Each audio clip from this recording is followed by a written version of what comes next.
course, comedian, mentalist. A mentalist, I mean by that, I found ways to combine my five senses and those of my audiences to create the illusion of having a sixth sense.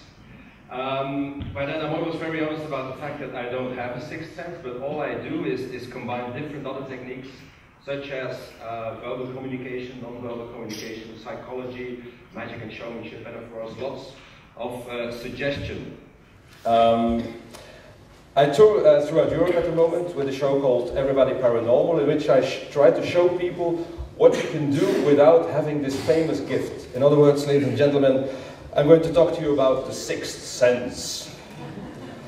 Well, to create my theater show, I had to study different techniques and ways to fake that sixth sense, and once I mastered them, when I looked around and looked at the real mediums, I only found out that they do the same thing as I do. Yeah, I'm sorry, but at that moment I realized I was dealing with a very clever scam worldwide. Last year I appeared, I'm Belgian. In Belgium I appeared weekly on national television, where I showed all different paranormal phenomena and then showed how they were done, and also showed that I could do the same thing without having any paranormal capacity. I got lots of reactions and emails, but what was very striking, there were only very few of the paranormal corner. The only reactions I got were, well, of course, unless they tried to contact me telepathically, but that didn't work. So, one guy said in a tabloid, you know, this Gili guy, he says he doesn't have one, but I know for sure he has a sixth sense. And by attacking us, he only wants to wipe out the competition and put all the money in his pocket. And this brings us to the key word of the whole paranormal business: money. Don't get me wrong, it's a multi-billion-dollar business, the paranormal business. For some strange reason, it's very hard to talk about the paranormal circus without talking about money. Billions of euros are spent worldwide on readings, seances, books, masterclasses to develop your sixth sense, etc. And 4 or 5 years ago, when I visited those paranormal fairs, there were usually more booths than there were visitors. But now, thanks to TV shows with frauds like Char and Derek Ogilvy, it says the Zintuig, kind of idol show for mediums, and of course Psychic Investigators, which is known here as Plaatsdelict. Now those crowds, those fairs are crowded. Dozens of people waiting in line to get to a medium and hand over their money. And millions of people really believe in paranormal things, which is very strange if you know that there has never been a paranormal phenomenon under scientifically controlled conditions. Mediums all over the world do all kinds of strange things, but if they have to do them in a controlled environment, every single time they fail. All of them. In the US, the James Randi Foundation offers a $1 million. In Belgium, we have a more modest price, which is the Sisyphus price, is 10,000 euros. But all you need to do to get that money as a medium is come and do what you say yourself you can do, but this time under controlled conditions. And guess what? The money has been there for 30 years. Most mediums don't even want to take the challenge. They say, I know what I can do. I don't have to convince the non-believers. I know what I'm capable of, and I don't want to do the test. Those who came, all of them failed. Now, why would that be? For me, the most obvious reason is that those people don't really can do what they think or pretend they can do. They don't have a real sixth sense, a gift, or whatever you'd like to call it. And in a controlled environment, it's very difficult or impossible to cheat yourself or cheat the others. And this is, of course, the skeptic's way of view. If you listen to mediums, you get a different story. What's very striking is the fact that it's never their fault. It's always somebody or something else when they fail.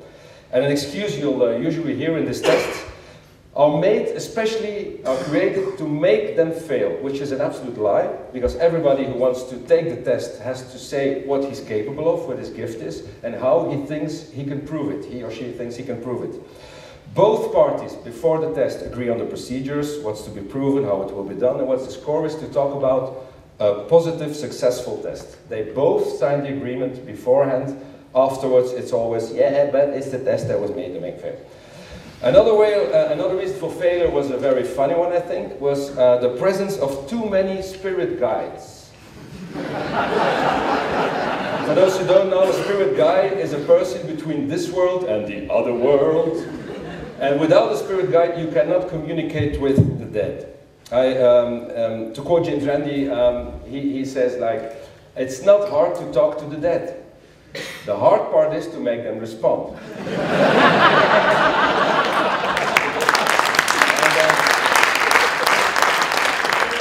One candidate in it says Zintuig in Belgium, she failed completely in the first test because there were 70 people in the same room, and she said literally, yes, but they are all there, and they all bring at least one spirit guide, so the place was much too crowded. And the third reason, often heard, is that the spirits don't want to cooperate for some strange reason. Talking to dead people is never a problem when those people do readings or have a seance or do it, even a TV show, but when there are skeptics around, those darn spirits just don't show up. So I figured, if they always talk about this negative atmosphere and why it doesn't work, let's take this excuse out of their hands, and why not organize a party, the ball of the clairvoyant. So I actually booked a bar, I booked a DJ, I sent flyers to every medium and paranormal organization I could find. And on those flyers you could see that I offered free drinks, there was a free pendulum for every visitor, a blindfold line dance at 10 o'clock. And of course, no surprises, because they're mediums.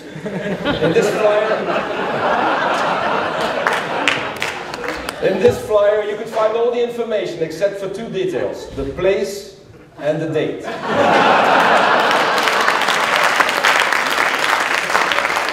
I wanted real mediums on my party. So, anyway, adding the time and place would have been an insult anyway for them, for the real ones. And 1 week before the actual event, I announced the date on the special design website, because we got reaction that it was much too hard for those people. So I agreed to say when it was, but I also agreed on the fact that every midnight during that last week, from midnight till 5 minutes after midnight, I would concentrate on the location of the party. I also tried to contact my late grandfather and asked him to spread the word on the other side. Because I honestly did it. I actually did it, honestly.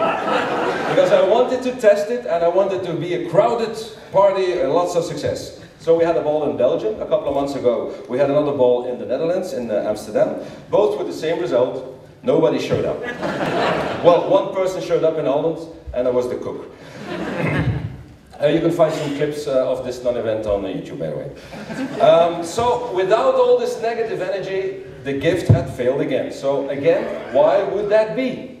I think we can assume that it's simply because there's no contact with the dead, there are no spirit guides, and there's no such thing as telepathy. I cannot say there is no paranormal activity in the world, because that would be very arrogant. As long as I haven't talked to anyone in the world, everybody in the world, and checked their gift, I can't say that. But the ones I've seen, and I've seen many, all of them are fake. They all use the same technique, more or less. Most do it by intuition. And a small number of real charlatans do it in a very effective way called hot reading and cold reading.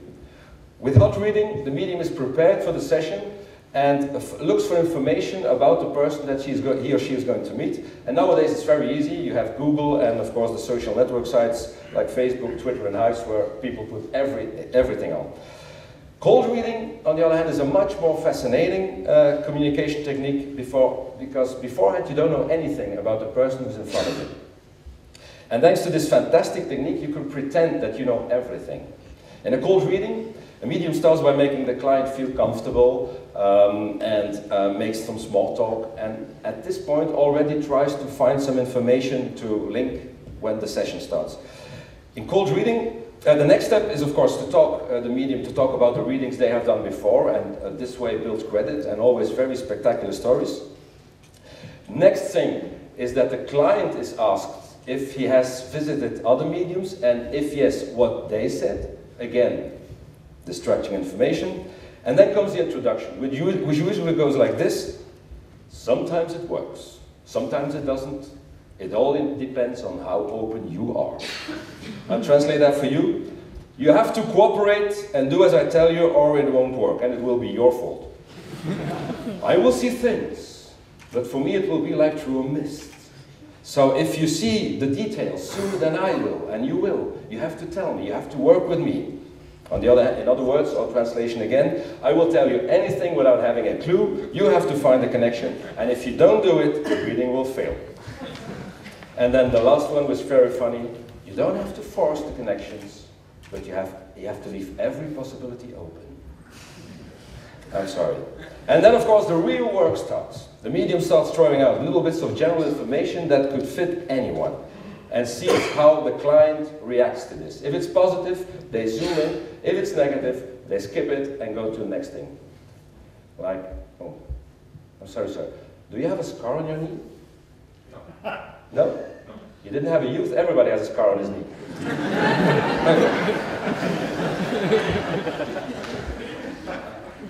Didn't someone in your family of a very high age recently die?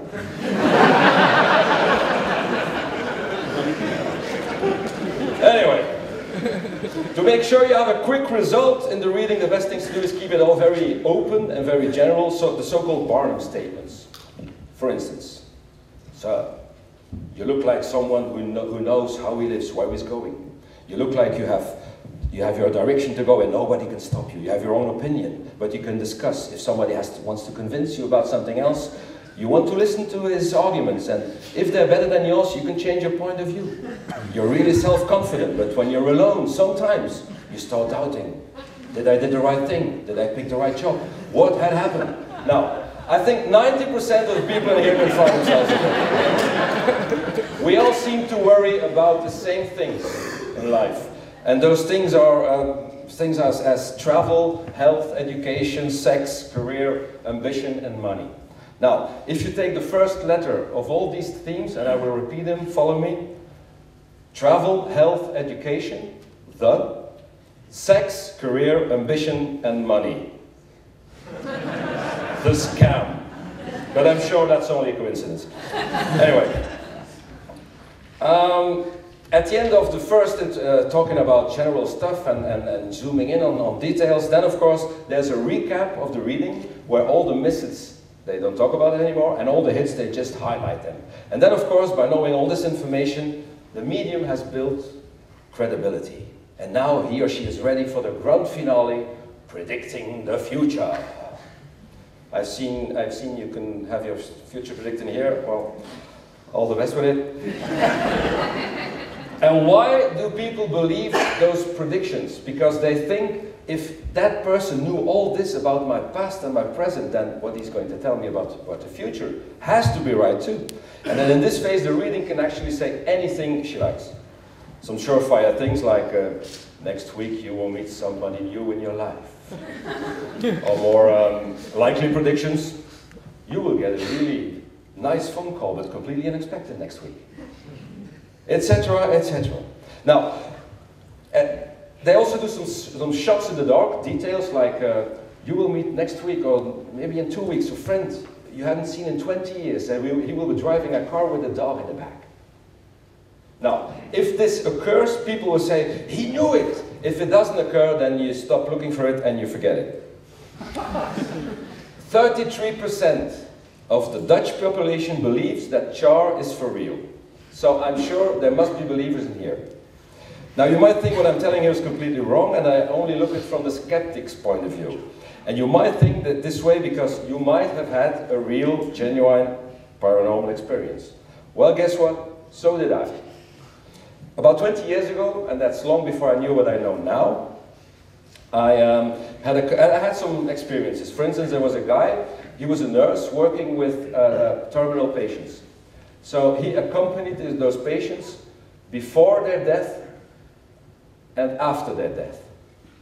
After his show, he gave me a reading, and he totally shocked me by its accuracy, because it was all completely correct. But later I realized he was only doing cold reading. He got me. I just want to point this out that I've been in both camps, so I've seen both of them. I'd like everybody to invite everybody here to to look at it from a completely different perspective. I don't have the time to go into too much detail about cold reading, but if you find one, buy a book on cold reading, preferably mine. And only when you've seen both sides of the story, then you can make a true decision. And I'm sure you all know this because otherwise you wouldn't be here. I don't judge the believers in paranormal phenomena. Most of them have simply been misled and are small or big victims of those charlatans. The real charlatans, those who know they are liars and cheats, they have absolutely no problem exploiting and ruining people financially, emotionally, and sometimes physically. And that's not a nice thing to do, to say the least. It's an organized scam worldwide, but politicians don't seem to care. And on the other hand, people come to me now, because this is what I do for a living, doing shows, and they come to me and have their stories. And one story I'd like to tell you was a woman in her 40s. She and her husband were both unemployed, but they had to pay off 2 loans because somebody came in there to paranormally clean their house. So they drove away the bad spirits, they brought in good energy, and she also got a wooden box filled with hay and a heavy metal tube to put under her bed.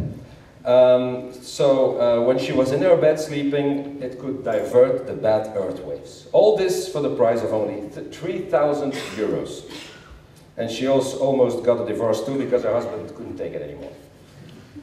And it can get nastier. Everybody knows, I'm sure, the example of the famous Dutch comedian who died of breast cancer because medium Jomanda told her to stop the regular medical treatments, and it goes on and on. All these people were intelligent, educated people, and not the stupid clowns that hardline skeptics portray believers to be. Ladies and gentlemen, I do understand that people need beliefs to find comfort and become a better person, and I respect that. But the paranormal business is at the heart of a worldwide scam. It messes up people's life, it ruins people, it kills people. I'm a performer, all I can do is spread the word. Now you know too, and I hope you will too. Thank you.